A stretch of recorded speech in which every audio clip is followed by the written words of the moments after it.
guys, so ituturo ko sa inyo ngayon yung location ng kanyang speed input sensor o yung kanyang speed sensor ng kanang Toyota Vitz guys. So ito yung ayan yung location guys. So may harapan bahagi ng sa transmission.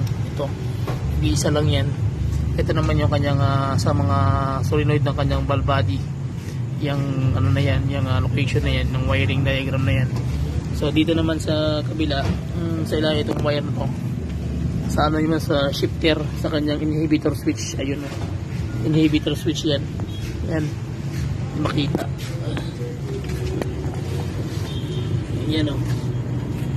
Kita nyo ba? Dilim na. Kaya kung just bring sa akin. Yan yung wire o. Ayan o.